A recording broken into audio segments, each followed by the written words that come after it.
Welcome to Between Two Wrestlers, a podcast that tenuously links together wrestling matches and we discuss them and put our own perspective on it. I'm Andrew Bowers, the owner and promoter of North Wrestling, and I'm currently sandwiched between two wrestlers, Rory Coyle and Liam Slater. Oh, wait a minute, I'm not on brand. Let me get my hat on. You got well, that'll make up for it. Company what match man. did you watch? What match did you watch? Right, welcome to Between Two Wrestlers. And today we're going to be watching... What are we going to be watching? Old style Samoa Joe and Christopher Daniels. But what year are we Well, going the to joke's on you boys, because I've swerved you there, and I watched the right match. Excellent. Oh, there you go. It is Unbreakable 2005. Is that correct? That is Indeed. correct. I'm not going to lie. I just did a little poo in my pants because I did think I watched the wrong match. That would have been fun. That would have been an interesting take on talking about a match if you had talked about one that was 4 years later. To the But one we that didn't were trying to realise. discuss. Oh, I didn't like that panic. It's like when when you have an appointment and you go somewhere and you're like, "Am I in the right building? Is this somewhere else?" No, yeah, I watched the right one. So how are we doing this week? What we've been doing this week? What we've been up to? I've been moving PPW from one facility to another facility. We started on Friday. We finished on Monday. And it was been the longest weekend of my life. As a quick aside, probably there'll be people from PPW that listen to this because they consume quite a lot of stuff. The help and support that we got from like everybody that's at training was just unreal. It was just unprecedented, the amount of people that came out to help and all that sort of stuff. So yeah, there's a massively appreciative. Leon Slater came down on Monday and did not see me in the best state. Monday I broke. I was like, I am done. Everything that could have gone wrong did go wrong. And it's those final 5% of things that's like, oh, and this needs doing. It's like, oh, and this is over here. I nearly lost my mind because we'd lost a ratchet strap for the ring. And I could have cried. Is a ratchet strap an important thing for people who don't know anything about wrestling? Yes. So it wasn't Is it important enough to cry about? Oh yeah, and at that point in time, it definitely was. So Basically, basically, I'll have you know, anything is important enough to cry about if it No, I was going to say because I was going to say I would have accepted it even if it had been something small. Like, where's the paperclip for the bits of paper? Where have they gone? I've definitely been at that point before. yeah, I had several moments of that on Monday. The ratchet strap keeps tension on the ring. So basically, ring posts ideally need to be straight in the air. If you tighten ring posts or if you tighten ropes, the top pulls in because of the tension that you create. So you need a ratchet strap on the bottom to level out that tension or some sort of metal structure that stops it from kicking out. So this was a center strap. The center one is longer because obviously from corner to corner across the ring is a longer length than side to side or like from a side of the ring. So I had all the side ones. What's that? It's the hypotenuse. That's yes, exactly that. I'm really not good at maths. So I lost that one. Don't know where it went. I know exactly what it looks like. Couldn't find it. Then the rig that we've got up at the back of the room had a ratchet strap around it. And Nathan was like, "Do you think you've used it on the rig?" And I just had to leave. I had to go to Costco and buy some pizzas because I just needed to get out of the building. Outside of that, it's been a wonderful weekend of moving. Anyway, that's enough about me. How's everybody else? I was going to say, one, it looks absolutely beautiful. Two, you actually then opened up on the Tuesday. Yeah. And three, the community that you've built around there is unbelievable. So watching it through stories and all the Instagram posts and stuff, gotta say, a little bit jealous. But can you imagine? I know you had an unprecedented turnout. Can you imagine if you hadn't had the turnout? All the work you'd had to have done. Yeah. And both me and Nathan were pretty prepared to be hands on with absolutely everything. It's just that we had a great crew of people, and it would have taken us way longer. We'd have still been open by Tuesday, but there was a lot where it was like, cool, can you deal with this and you deal with this? So it's a massively appreciated effort from everybody.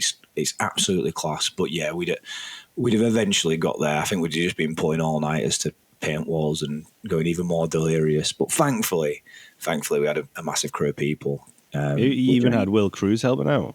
That was impressive. Will Cruz just trying to climb a ladder. It was unbelievable. Yeah. Dangerous. Yeah, he was also doing like the TikTok stuff and all that sort of stuff. So yeah, Will was a massive help on that, especially on the Monday where like we needed somebody there to be a level head. He was absolutely crucial for it. Will Cruz is the level head. That's what I like to hear. So yeah, other than that, I think there's not much been happening over here. Rory, I was at ICW. Yeah, you were. That was fun. I was, I was up at ICW Weight and Bleed against Krieger. And speaking of ratchets, we popped once. Yeah. In the opening few minutes of the match. That's been twice with ICW where they've had a ring malfunction, which is literally like... I'm the jinx. But it is literally like lightning striking twice that, right? Like, that rarely happens. I was relieved. I heard the ratchet go and I moved my hair out of my eyes and went, oh, great, he's still in the ring. That's a plus. Yeah. Because I expected just to like move my hair and just see a big set of legs of a big tall Scotsman fall out of the ring. But it was good though. The show was very good. I'd never been in this island before. It's nice to see you get a couple of ICW back-to-back bookings. It's good to see. And they're just booking Rory Coyne as well. They're not like, I don't have to do anything weird. It was weird, but it's not for me. But it was good. It's loads of fun. I think ICW is like a very good place for you to be, and I think it looks like obviously they've had a restructure, a management kind of like shuffle. Dallas isn't there anymore. It's Scott and Jester and all those lot taking it on, which I feel like they're very much like in the image of ICW, or certainly the image that I have of ICW. So I've always said you should have been in ICW for so fucking long. So it seems to me that they're very much like much clearer on their vision of where they're going to move with it. And the guys that they're bringing in, you and Clint especially, seem to really fit that. So Hardcore boys. Yeah. Hardcore boys. Although, I want to blow my own trumpet here, Liam, I'm pretty over. Of course you are. Of course you're spinning around with a video camera in my hand. Because they started chatting, Rory likes to watch. And I went, correct. And then there was he's a voyeur chant, which I don't think you get that often. But nope. Yeah, no, it was good. Production was very good. It was nice. Like, it's weird. Like, I don't know if you've ever been there, Liam. I did one ICW show when they came down to Leeds, and it was me and Joe Hendry. It actually came up on my memories. It was either today or yesterday, so it was very like around this time. But yeah, they were doing a tour, and I wrestled Joe Hendry in Leeds. Yeah, but their asylum's a nice little setup. Mm. They've got like kind of permanent staging. They've got a little gorilla above that. So everything's already wired in, and then they've got the ring, and then obviously they're seating on like a nice hard cam. It's quite small, but like I think the people that go there, like the die hard, like first couple of minutes of tickets going on sale, ICW fans. But yeah, it's like a little. I know they did a lot of closed tapings during lockdown and stuff, and it's definitely got like a nice little, like a little ICW studio vibe. That's cool.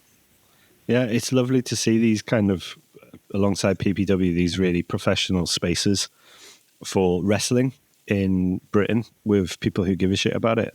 It's really lovely to see. And it's good to see our guys hitting those places. And then it's also good, we don't have to go into it too much because we might talk about that next time, but Liam is going off with our cameraman Alex Air to WXW this weekend to participate in the 16 Carat Weekender. Ambition Yes. show and the Wildcard show. I think you're on. Yes, yeah, I'm on the Wildcard show, and then just got told the other day I'm in a tag match for the Ambition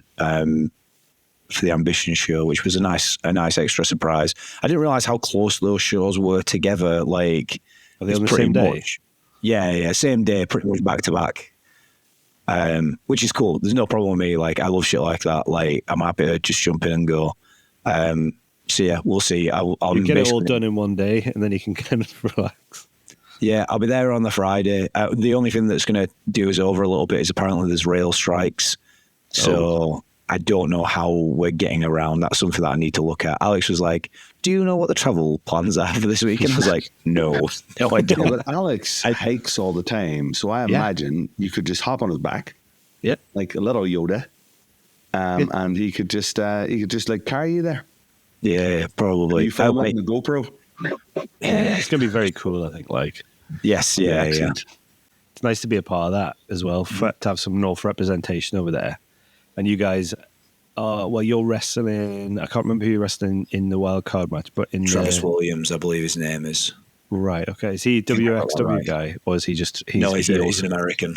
Right. Okay, and then I think your Ambition show, you're tagging with Oscar Yes. against Amboss, which is Yes. Lawrence Roman, but it's not Dreisker, it's somebody else. I forget. I was going to say with Dreisker, he's a big boy. He is a Yeah, big he is. boy, yeah. Oh yeah, because there is two other people in that faction. Yeah, We had another Lawrence. one on the North Show, didn't we? Yeah, Lawrence Lawrence, Roman was in. but he's not in it, which is a shame. I've from watching him at the North Show, I really enjoyed watching his work. Yeah. Well, and I watched a match of his in preparation for him and Jet wrestling, and I enjoyed his work there as well.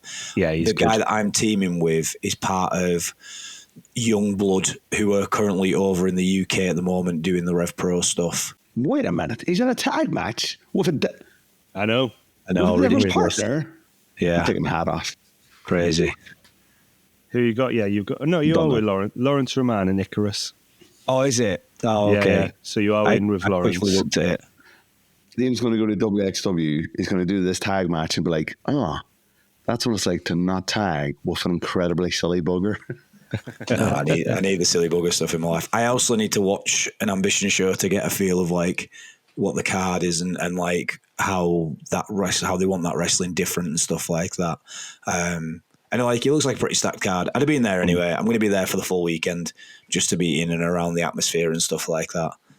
I think it's good to be in with someone like Lawrence because then I think obviously trying to get out there and make an impression, doing it against their guys who they push quite heavily is a good thing. Did you do anything in Germany when you were with What Culture? No, so I didn't go over when they did the World Cup show. I did wrestle. Who were they?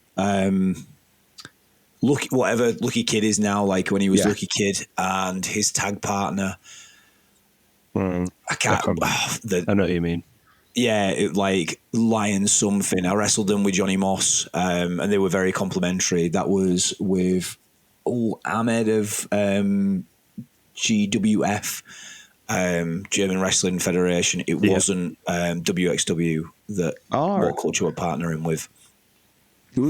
There's Lucky Kid and Tarkan Aslan. That's it, Aslan, because it's Lion. That's where my head went. Yeah, like Definitely. he's a big talking lion. Right. TNA Unbreakable on the 11th September 2005. I'm just going to give you the top 5 PWI 2005 Oh, he because I loves it. love it. Number 5. 2005, John Cena number 1. No. Number 5, JBL. Okay. Okay. 2005. Number 4, Triple H. Uh-huh. Number 3, Satoshi Kojima. Number 2, Kojima. John Cena. Yeah. Who's And number number 1 then? one? Hold on. Let me have a think. Oh, Batista. Oh, yeah, of course. Royal. Yeah. Big fucking Dave. I'm here for that. Like, Big I'm Dave. here for that. Big Dave was somebody who won me around massively. Like, I like Big Dave after the fact. 2005, I wasn't a big fan of all of that type of stuff because I was watching TNA.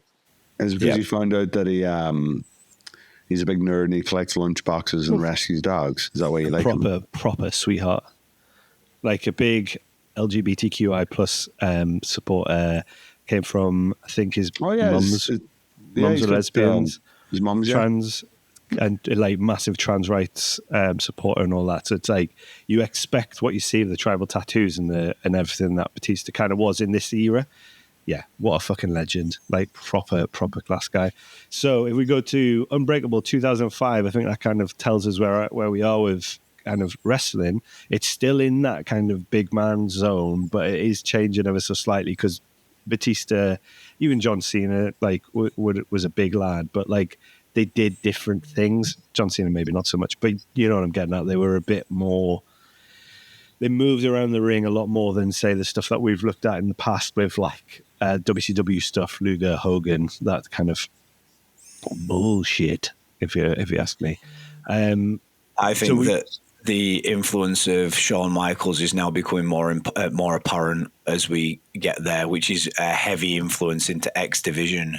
But yeah, the time period of Michaels making that change has now filtered way into WWE and the style that they wrestle in. Yeah, definitely. It filtered more into TNA though. So for me, TNA was the wrestling promotion that I properly fell in love with. Like I absolutely adored it. More than I probably liked WWE when I was a kid or WWF when I was a kid. I fucking loved this shit. So as soon as I put on this match, I was absolutely transported back to a very, very specific time in my life. A time in my life which was like Extreme Wrestling Torrents. Just straight away, I was like, oh my God, this reminded me of like fucking, would have been LimeWire? It would have been something. And it was just took me back to like seeking out stuff like this. And I would seek out, and this is probably the time in my life where I really, really kept up with wrestling on like a weekly basis. So I would watch the Impacts, I'd watch the pay-per-views, and probably for the next 3 years where I would be obsessed with TNA. I think this just show the fact that this was the main event shows you kind of it gives you such a good example of why that was. A, I think the production values were quality, but B, the wrestling was just like nothing I had probably seen at that point. What were your first thoughts as soon as you pressed play and you went into it? So for me, like again, similar to you, TNA is like probably one of my biggest influences within wrestling. I got into WWF in like 2000 when I was like 7. But then the things that I would watch with WWF would be Saturday morning Sky 1. So it would be SmackDown highlights, and then it would be like Velocity. Like there's a bunch of Velocity that's been uploaded onto YouTube, and it's sick. There's so much good stuff on there. But that's what like I would watch on a regular basis is like, oh, like here's Bryan Danielson wrestling John Cena. Like it's those sort of matches where there's no like storyline weight to it, but there is some really good wrestling in there. There was one that we watched recently, which was Xavier from ROH against Spanky. And it's sick. It's like he's hitting a 450 like on WWE Velocity. Anyway, besides the point, we then get into Bravo and Challenge having TNA, and I was like, this is the sickest thing in the world. So my first thoughts, this coming on and the promo package, is that this is my definitive AJ Styles and Samoa Joe. There are TNA figures that are in this style. That's where my head goes instantly. Yeah. I even think what they're both wearing was exactly that. The black and white split shorts from Samoa Joe. And just like his build at that point, because I genuinely think this is peak Samoa Joe. I think for the next 3 years, I even think he was better than the stuff I've seen him in from Ring of Honor. I would say that Ring of Honor Joe is cooler than TNA Joe. Yeah, I think his in-ring work in TNA was way better, though. I actually think some of the presentation was. This might just be me because this was leading into, although not from, the unbeatable Samoa Joe. Yeah, and I just fucking loved it because I guess you had it as a backdrop of like Goldberg style runs, but this was a guy who it was the antithesis of that. It was a guy who went and he was a big guy. He just fucking steamrolled people. But yeah, so going back to it, I think Yeah, that for me, this really transports me back to a point in my life that I was very happy. Point in my wrestling watching that I was very happy to go back to and go, Not his life. here we go. Maybe not my life. 2005, I was 21.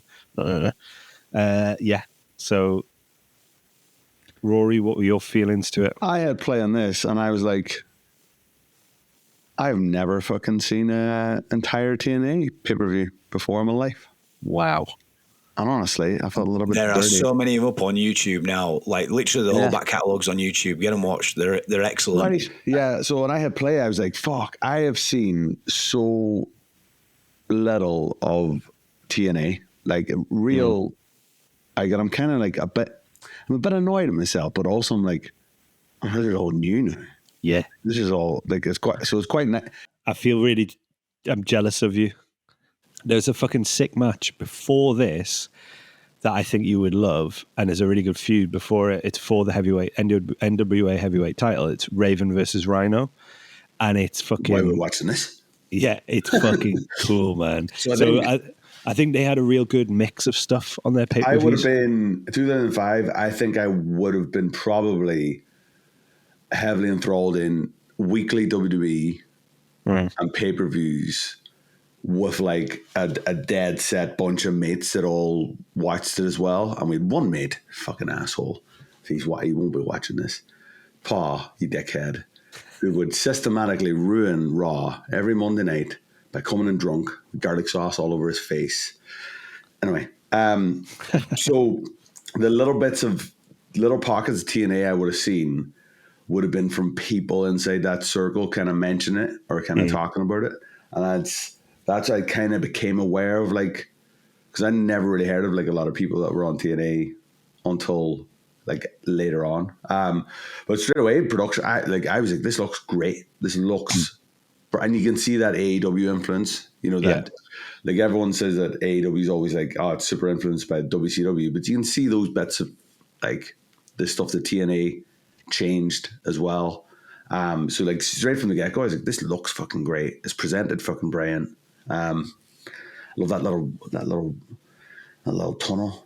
Yeah, We get a tunnel. That was on my notes. We don't have The enough tunnel. My favorite bit about the tunnel, and I think this was like the little details that TNA did really well, and they were really influenced. I think it was the same kind of the guys from WCW. It's the same thing with AEW, where the production guys are all like WCW, TNA, AEW. Well, this was kind of the beat before AEW, so you're right with that. But it's the Universal Studios set in Florida, so you get that vibe as well. It's the Impact Zone.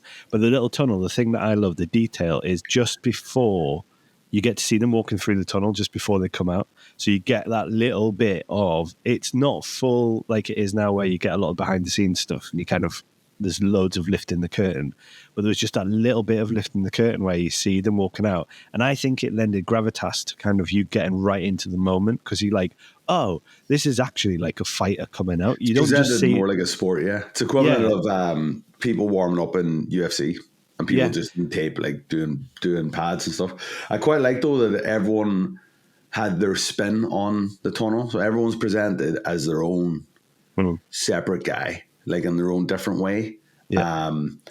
I did laugh a little bit at Christopher Daniels because he was finger gunning. Yeah, he was. Like, There's a lot of finger gunning. But he was like frozen and finger gunning. But then like a lot of the stuff I've seen of him is him like much later in his career. And he's still I think he's fucking great. Like I remember we saw him at 1PW. I was like, fuck me, he's just fucking cool. Yeah. Like effortless cool. Like, but and he also came out with the best line I've heard backstage. Yeah. Where the show was running over. And he's like, well, I'm not taking anything out. I'm not going to put anything else in, but I ain't taking anything out. And I was like, what a guy. This fucking cool guy. With his shades. Did he have to lend shades off someone as well? That doesn't matter. Anyway. Well, my first question. Nice to see him here because he's a lot more in. Is this prime him or? Yeah. Yeah, okay. Yeah, this is prime Daniels. Go on, Bowers. One of my first questions was going to be exactly about that. Like, about Christopher Daniels, because I think we know a lot about AJ Styles, we know a lot about Samoa Joe. Chris Daniels is a bit older than them at this point. I think he's 5-6 years older, and he has been around longer. I think he's more on the crest. He did a lot of stuff in Ring of Honor as well. But this is kind of like on the crest of his kind of abilities. This is like, I would say, at the peak of his abilities, whereas Samoa Joe and AJ Styles have a bit more to go, but they're hitting that peak as well. I think it's a good point to talk about Chris Daniels at this point, because I personally think, looking back at his body of work in American independent wrestler, I think he's massively underrated. I think his longevity as well is insane. He wrestled well into his 40s, at a high standard as well. So, Liam, what do you think about Chris Daniels? Like, what in terms of character, and just what are your thoughts about him? For me, Chris Daniels is like the least favourite out of this crew of people, and I've always struggled with Daniels in that his mind for wrestling is clearly excellent. It's clearly top class with the influence that he's had across the board. My issue with Daniels is that I feel like he sort of glides through matches a little bit, and I struggle with like the weight and the feel out of it, which I think is something that I probably also fall into. So like I see parallels almost a little bit. Like his line where he comes out and he's on the entrance and he says, "This will be my finest hour," is the definitive Daniels line for me. Like this entire match is like the definitive point of all these wrestlers. So Daniels as a creative mind, I think, is one of the best of all time. I've always struggled to get into his matches. I almost feel like they're a little bit too clean, if that makes sense. I like a little bit of rough to matches. As a complete aside, World of Sport, a lot of people say that Johnny Saint is like the best like lightweight wrestler of all time. I prefer Steve Gray. Like, he's from London. He's got a little bit more chip into him. He's a bit more aggressive into stuff. I just like that style. So I think that's where Daniels falls down for me. But I totally understand why people rate him highly. And his mind is unbelievable. I know that we've been sitting in Gorilla for North shows, and when we see matches where maybe it kind of spills into the ropes, or maybe a move doesn't quite land, I know that all three of us kind of like that, because it looks a little bit real. I know we were watching Leon versus Oku, and a couple of things didn't land, but it looked brilliant, because it looked like they were both at that, like, right on the line of fucking trying. And that's when you realize, well, actually, there is the realism, that because it is the reality to it is that they are trying their fucking hardest to one up each other. And I think I would agree with Daniels, is there are times where everything just flows a little bit too crisply. Like, everything's picture perfect that he does. It's all beautiful. But for me, I think that falls in. So if I look at the character side of stuff, I think the Fallen Angel character, I don't quite know what it is. I don't quite know whether it's just him. Sexy goth. Yeah. Classic sexy goth archetype.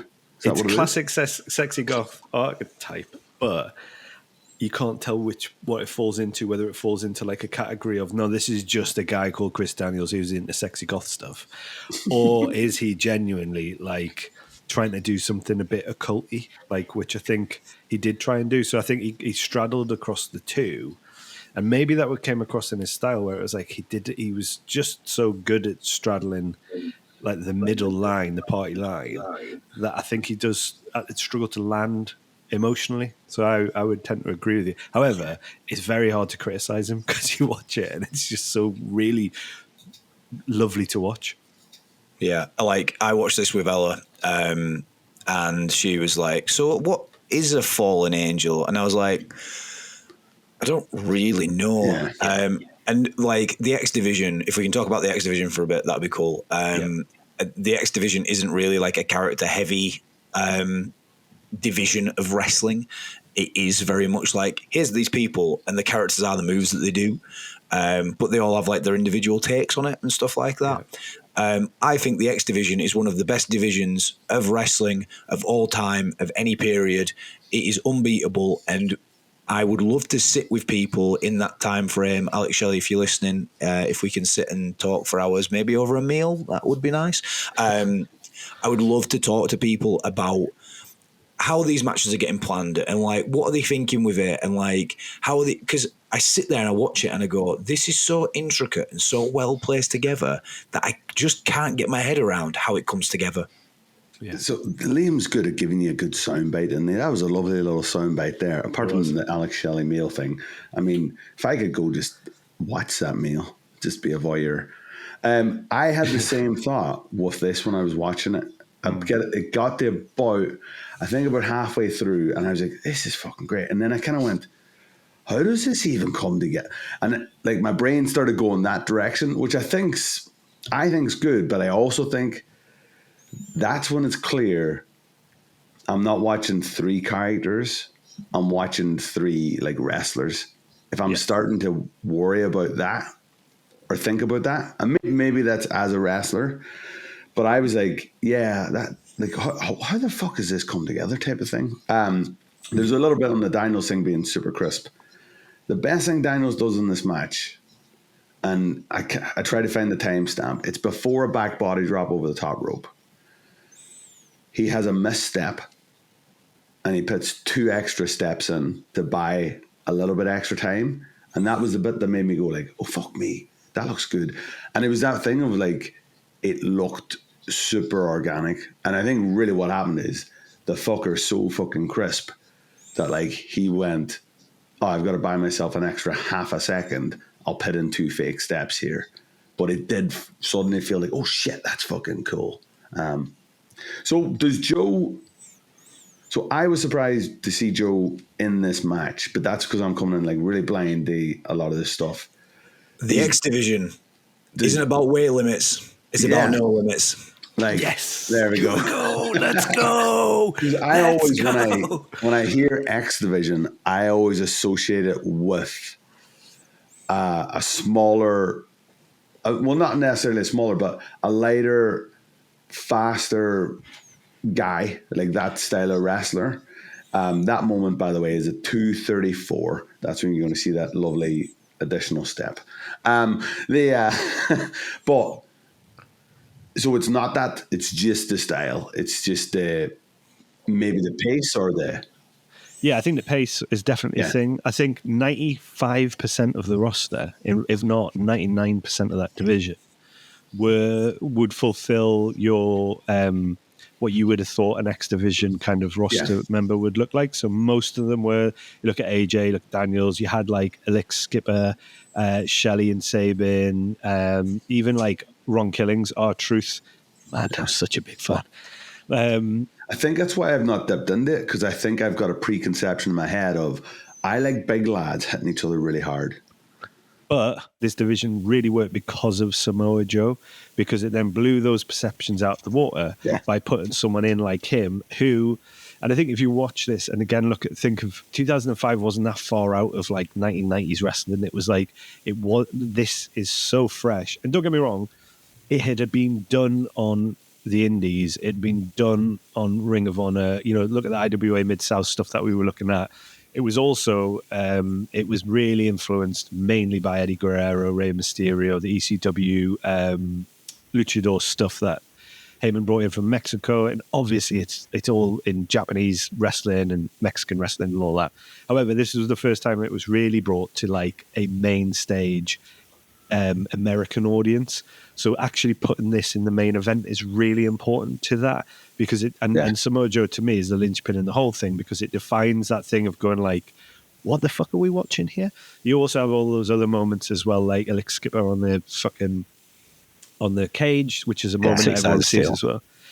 Yeah, exactly. So it's like there's just so much that went into it that it just ended up taking over TNA to a point where that was just TNA. And then you see, obviously, like with Ospreay and even Leon, has mentioned it as kind of going, it is then influenced wrestling to such a degree now. I don't think there was more of a, if you look at modern wrestling now, there's not more of a kind of hallmark that you can look back on and go, what was influenced most by modern wrestling, aside from kind of Japanese, Mexican, and those types of things. You look at the X Division now, and most modern wrestlers will go, that, because you could do anything in it. And like you were saying, no limits. Like, And yeah, I think Samoa Joe was the linchpin to kind of to be the antithesis to everything else that was in that. I just remembered he does the crazy spinning. Yeah. Sick. So And sick. I think why I love it is there's a lot of I hate why do we keep watching fucking triple threat matches? What's going on? So this podcast hate just them. be like Burr's triple threats. I hate triple threats. I hate them.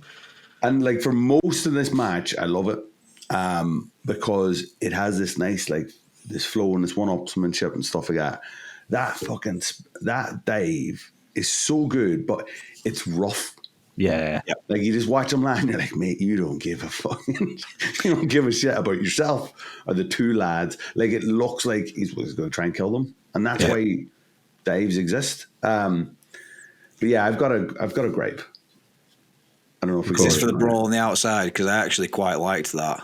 No, my gripe is the finish. Okay, let's come to that. Let's put a pin in that. Because I think that's a discussion point. I want to we'll get to that towards the end. I want to go back to the dive and the brawling outside, because one of the things I'd say, there's another point where Styles hits a springboard shooting star press to the outside as well, which is just fucking unbelievable, by the way. The height that he gets on it is just unbelievable. That happens first, and it kind of like, that's when everyone starts to go, you get the holy shit chance.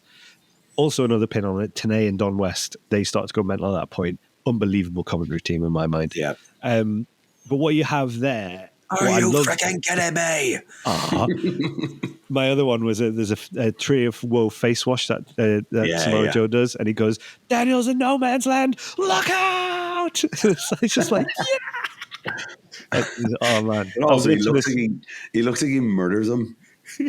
Like at that bit, I was like, "Oh, he's dead." It's so rough. Like, so Samoa Joe talks about this in the shoot interview from the CM Punk one that you can go back and watch, where a big thing that Samoa Joe keeps saying is "don't believe the hype," because he gets branded as like super stiff and stuff like that, and then like people work him and they're like, "Oh, you're actually a work," and he's like, "Yeah, don't believe the hype." So I'm fully in belief that Samoa Joe is one of the best workers of all time. He's got to be, because some of this stuff is just unbelievable in this match. But going back to those like the dives and how and it being a triple threat and how they then kind of manufactured everything. I loved those brawls because you had these little sections. You had it twice or three times where it happens, where the brawls kind of, and Christopher Daniels' strikes, by the way, are brilliant. Like his punches right at the start, just fucking, they're so lovely. I would say that's one thing that he does brilliantly that I thought looked great as well. The breaking up of those brawls with a dive or some mad move was just a lovely segue into going like, because I guess a triple threat is essentially a bunch of singles matches kind of put together and kind of interwoven to a point. But it was lovely. I love how they broke everything up. I thought, I don't know, from a fan / promoter point of view. I don't know how that came from a wrestler's point of view. Yeah, I thought like across the board, the whole planning of this is so intricately put together. It's unreal. I popped massive for the springboard shooter. I popped even bigger for the spiral tap breakup of the rear naked choke. Yes. So I pre-popped because I knew it was coming, and I was like, this spot is fucking sick. And then I popped again when it happened, and then Ella was like, damn, I wish I could make you that excited. And I was like, you do. It's just different, but it is different. There's a difference in the excitement that I get for pro wrestling, where when it's executed to its highest form, I'm like, this is sick. This is like unreal in the way that I think some people will think about music, and they'll hear like a great piece of music and go, wow, this is mind blowing. I think wrestling and music are the two things for me that just get the fucking. My family will take the piss out of me because I get goosebumps from most stuff. Hype videos. He's got a medical condition, Bars.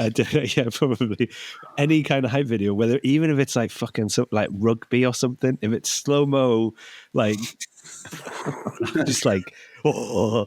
But this, I think this match is this. There was so many points of that. I even thought that the roll up into the chokehold, that precursor, the spiral tap, even that, I was like, yes, that's done so well.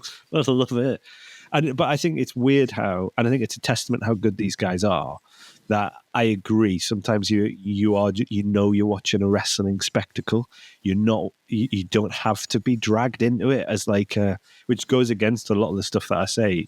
You almost, you know what's happening, but it's just done so fucking well. I think you can just appreciate the kind of what you're watching unfold in front of you.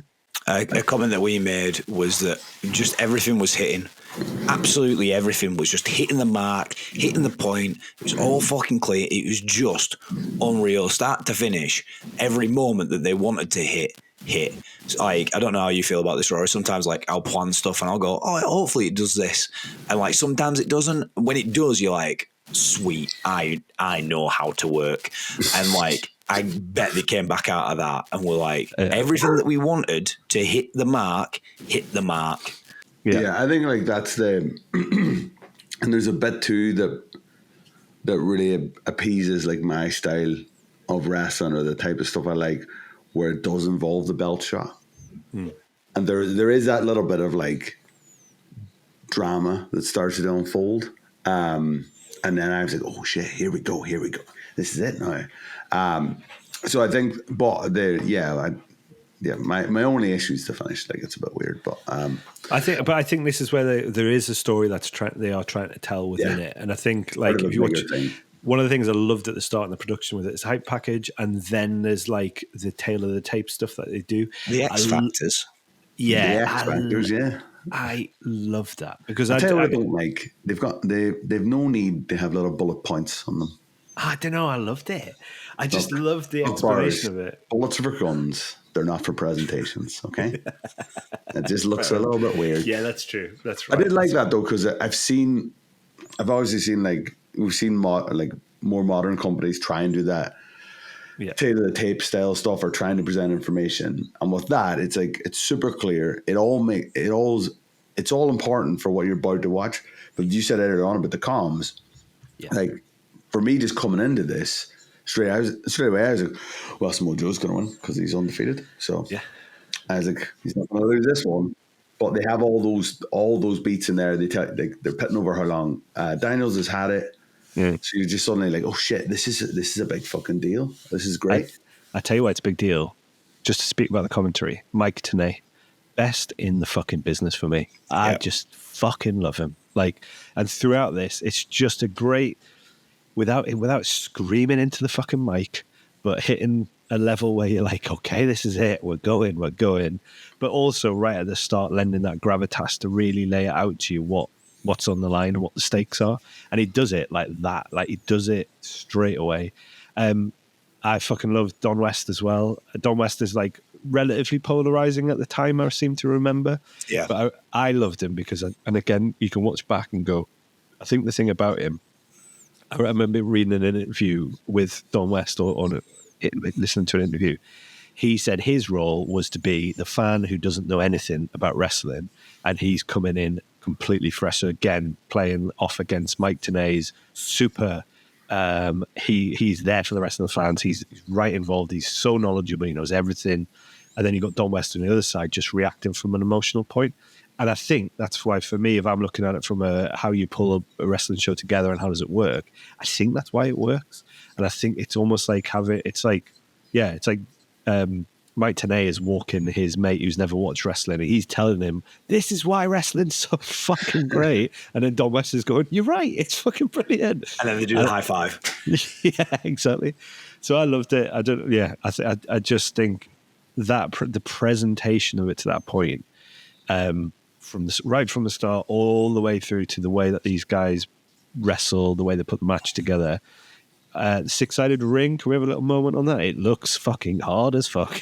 I fucking love a six-sided ring. So something that I wanted to mention earlier on, I'm glad that we've come back to this, is that by all accounts, the 6-sided ring is a fucking pain in the ass, and it hurts and it's stiff, which is why TNA haven't gone back to the 6-sided ring. They've kept the 4-sided one.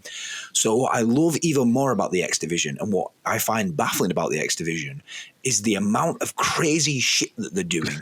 Just unreal bumps. In a 6-sided ring. In a 6-sided ring that, by all accounts, everybody hated.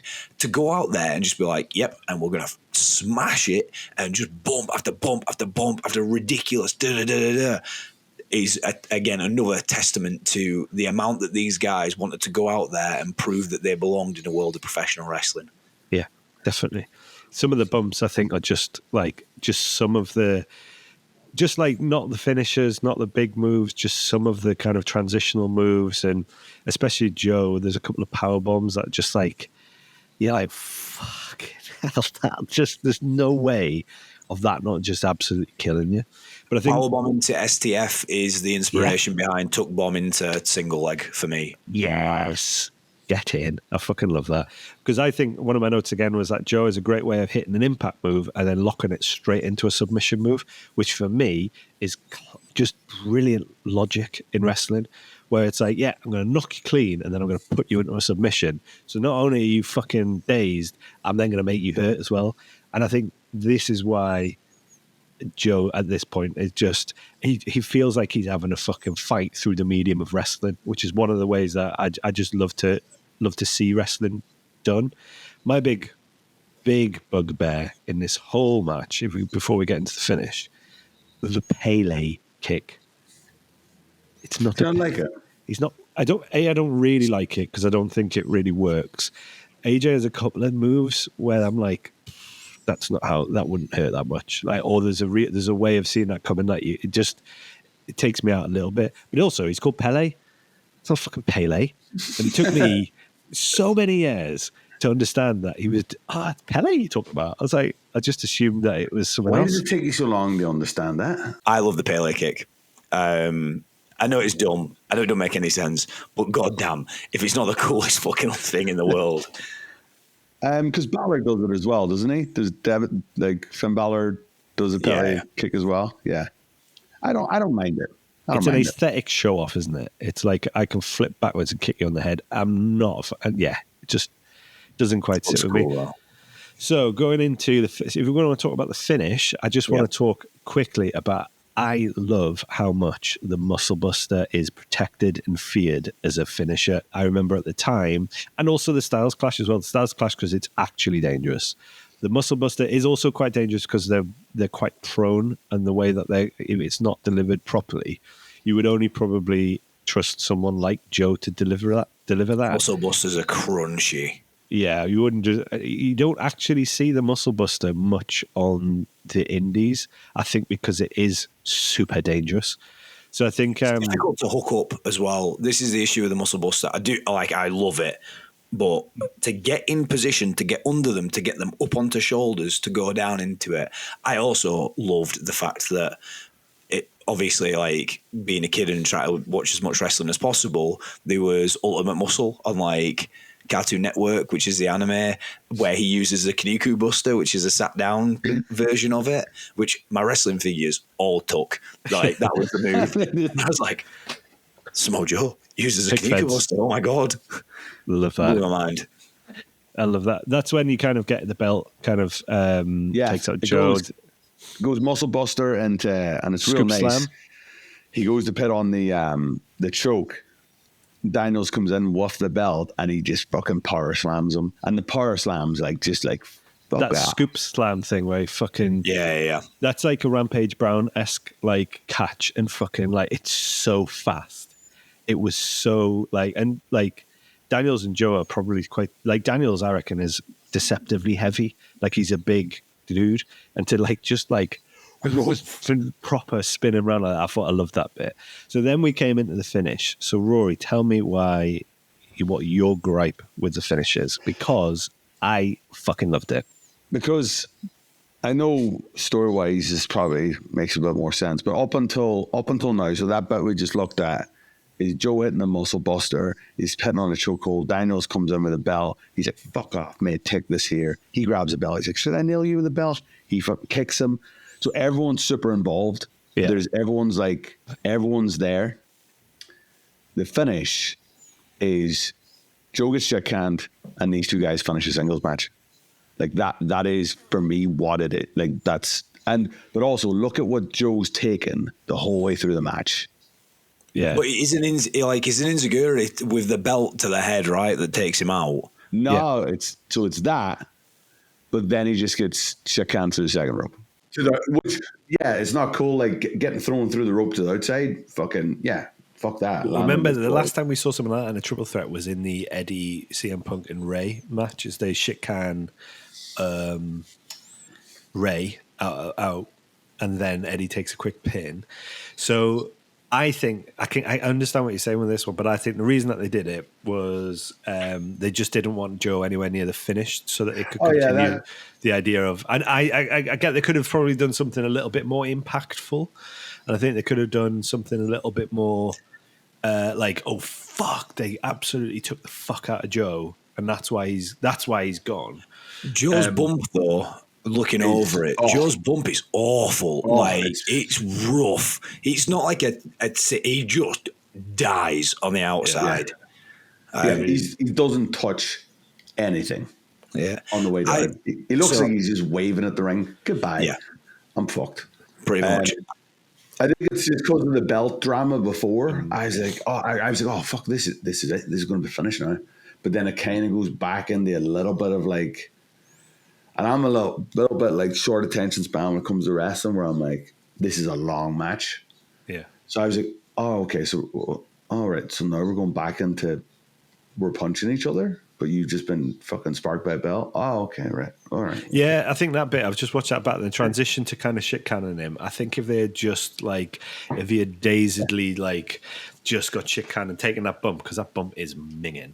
But I think me going into this, I forgot who, because I think I had originally got it mixed up with the 2009 one, and I've forgotten who had won this match and what they did with it. So I was watching it for the first time for a long time. I was like, oh, what's happening? AJ gets shit canned. Then it's Daniels and Joe, and you think, right, here we go, Daniels is going to win again. That's what I was kind of like assuming. But then in my mind, I was like, but Joe had this unbeaten streak. I was like, what did this end now? Like, what? The shit can, then all of a sudden it's like, so I think what they were trying to do, I think they did it successfully. This is the only clunky part of it I would probably agree on, but I loved it anyway. They were trying to kind of like go, who the fuck's going to win this? Like, you just don't I think that comes through with the finish as well. Like, the finish is Angel Wings over 1, 2, 3. Then, like, Daniels has got a claim of like shit, like he's not beat. I just got caught. AJ gets the belt. Samoa Joe's like, so it just allows them to continue on. There's not a definitive finish in there, which I kind of like. Like I made a note of it being about like 90% done. I was like, this is probably like 95%. It felt like it was 95% done and needed an exclamation mark. Yeah. I also like that then goes, oh shit, like there's still so much on the table. Yeah. Like I like that through wrestling. I don't think everything needs to be near fall, oh, finish. Yeah. I think like definitely what I liked on that, like you said about is Daniels is like up. Yeah. He's just like, what the fuck? And like the it's captured like fucking super nice as well. You're like, what the fuck? And what I thought was a little bit weird was like, I think this is maybe why I don't maybe I'm not like super into it, is Joe fucking murdered himself on the outside. But, and this is probably a production call on their point from where they're going, is like, he's not featured in that end in terms of like what we're being shown. Which I think kind of makes sense because like you can kind of like, well, he's completely fucked. So why would they put a camera on him? He's fucked. Like, do not show him. He's fucked. But it's very weird. It just becomes like these two guys. And when I was watching, I was like, are they going to show Joe's reaction to this? Like, are they going to show him on the outside? Like, what the fuck? Oh shit. Yeah. And it doesn't really. But in the bigger story of like what they're doing, that probably kind of makes sense. Well, TNA did this thing that they used to always do, where as soon as that match is done, the pay per view's over, and like they literally wrap the show up. There you go. They show him now, and he's dead. Do they do that right at the end? They show him with like. Oh yeah. less than a minute, about a minute left. But I was like, oh, that's waited a long time. So it kind of felt, for me anyway, it felt like Joe became like separated from the finish a little bit. Yeah. I think if he's gone on unbeaten, if he's like unbeaten at this stage, he's like, oh, well, yeah, that's fucking cool. But then that should be a big thing. Like, fuck me, he's lost. Has he lost though? Because he's not really pinned. Yeah, after this, they're very much, he's still on the unbeaten. And it's like, he hasn't been pinned. He hasn't tapped out. That's how they kind of play it off. They keep it kind of going, yeah. Yeah, and I think as someone who's booked shows, I'm like, that's fine. Because then what they end up doing with Joe after this and what they do with these three, mainly Joe and AJ, but they come back to this triple threat 4 years later and they do it again, I think, a number of places. And it's like, yeah, I think it's worth having that little bit of a fine. There wasn't an exclamation point. I think what Liam was talking about, and like the open loop narrative type thing of kind of going like, there's something that you are left wanting a little bit more. And I think there's something to be said about wrestling and going like, well, that's not a bad thing. I think it's the difference, isn't it, between watching something completely in isolation, like I have, and watching an episode of a TV series versus watching a season. Yeah, definitely. And I've just come into like episode 4 and gone, that was pretty good. I don't know about it. Whereas Liam's gone, I watched the season, mate. Trust me, it's fucking good. Like, I was absolutely that'll make sense. Yeah, absolutely invested in this. Like in this era of TNA, it just starts flooding back a whole load of memories for me and kind of like remember the context of everything. So yeah, I would say it's so nostalgic, isn't it? It's just like, if we're not nostalgic about wrestling, if we're not nostalgic in wrestling, what the fuck else have we got? Like wrestling is 99% throwbacks and horror movies and video games. That's what we got. Yeah, that's it. So that's it. Do you want to go to our ratings? The 5-star rating thing, I think it does show that Dave Meltzer's 5-star rating thing is a bit bollocks because they never had another 5-star match until he gave 5.25 stars to Ospreay and Bailey last year, I think it was. Did he give that? Was that a 5-star? This was TNA's for like 20 years nearly 20 years was their only 5-star match that they had, which is insane.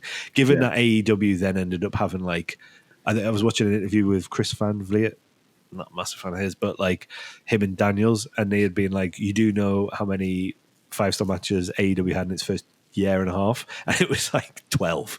And it's like, fuck off. Like there's way more good stuff. And if you haven't watched TNA from this era, Rory, delve into it. It's fucking sick. I don't have enough time. Why are you doing this to me?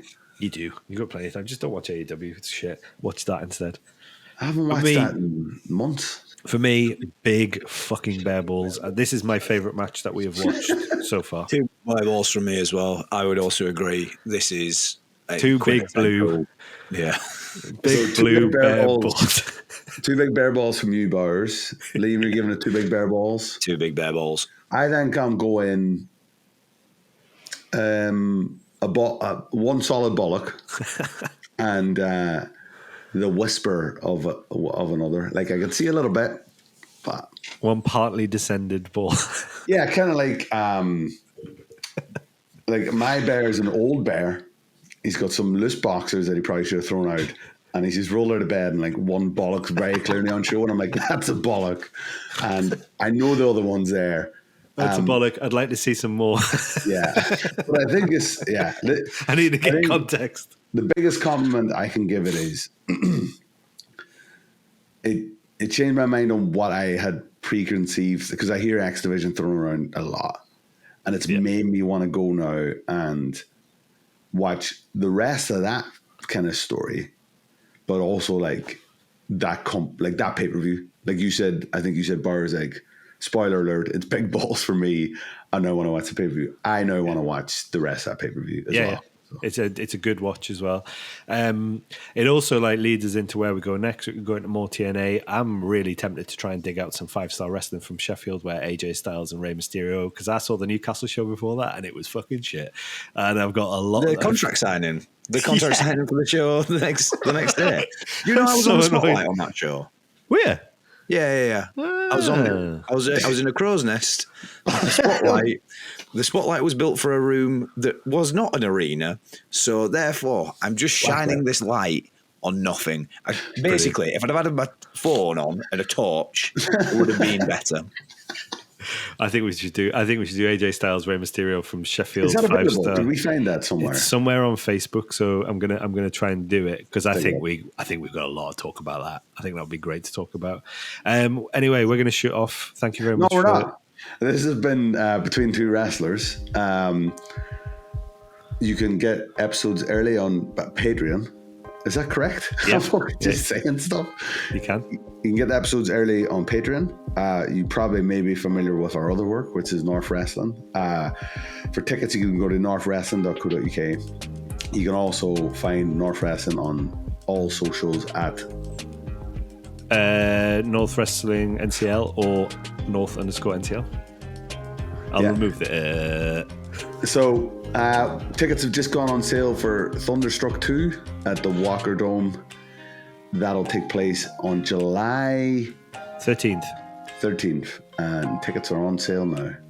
And tickets are still available for the NCL Cup, but this might come out and they might be sold out. Who knows? They're very close to selling out. There's probably about 50 tickets left. So, but we've got loads of new sick merch. We've still got coffee available. There you go. Anything else? Spot on. No, have fun at WXW. And also Liam. keep an eye out for Liam on WXW On Demand. Yeah. Yes, have a great one. Also, I'm available on Fight. All our shows are available on Fight as well. Thriller TV. Triller TV. Thriller, which I just call Thriller because I just insert the H. It's called a Fight. We'll take that bit out as well. Thanks very much, Fight. Triller TV. We love you. All right, guys. See you next time. Bye.